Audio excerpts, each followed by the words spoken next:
is Crayone. Used to be and still is in a crew called Together with Style, TWS. Pretty much a Bay Area pioneer in graffiti art. And I've been spray painting graffiti for 25 years.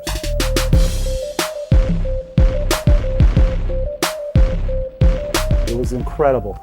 Hip hop in the Bay Area. It was just like back in 1983, 84. I mean, it was just amazing. So, I was breaking for like a couple of years, and then all of a sudden somebody came into the breaking contest or breaking practice and said, hey, this is what they do in New York. And I'm like, wow, what is this?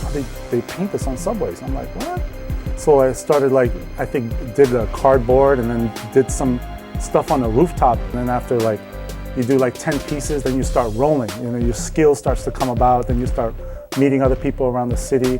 And then one thing led to the next. I started getting gigs and getting television shows. And only a year ago, the artistic activities of one 20-year-old San Francisco man could have gotten him in a lot of trouble. Today, they're about to make him a little famous and maybe even a little rich. Wayne Friedman has a story. And then started teaching graffiti at schools or organizations, helping people out, helping kids. And over a period of years, man, it's just been a great ride.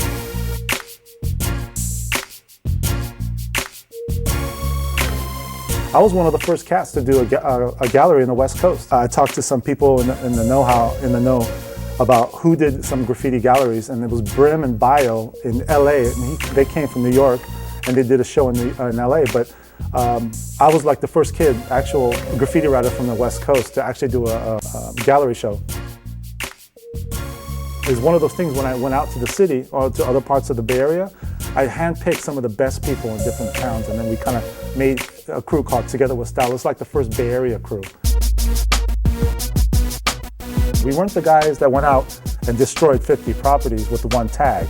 We went out and destroyed this one big wall, and we put a big mural on there, funky, fresh mural. But it was kind of like not funk style, but it was more like new wave. There was a lot of Hispanic murals, Mexican murals in the area, like Mission and stuff, and they got huge amounts of color. I mean, they put 50,000 colors in there, right? So that's what we were trying to do with our pieces. And so you see that piece like with 50 colors, and you see the piece next to it with 3 colors because the guy couldn't afford paint, and all he can do is steal brown, orange, and avocado. There's going to be a huge difference. So, yeah, that's one of the things is I was known for color, so they call me Color Crayone.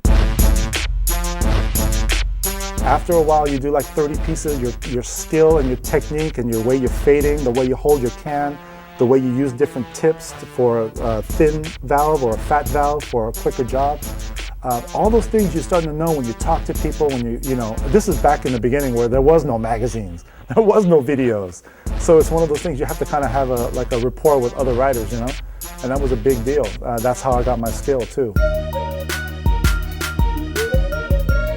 What advice I would give to the younger generations? I would definitely say, don't take when you graduate out of high school, don't take a break, go straight into college. And, graffiti is art. And so, learn your art history and learn what you can from the school system, get out and do what you ever want to do. But I've noticed there's a lot more people like me getting into corporations and companies that are doing graphic design or doing film editing, and they're having that hip-hop style, and it's just awesome. I just love to see that more. There's some of the best artists in the Bay Area.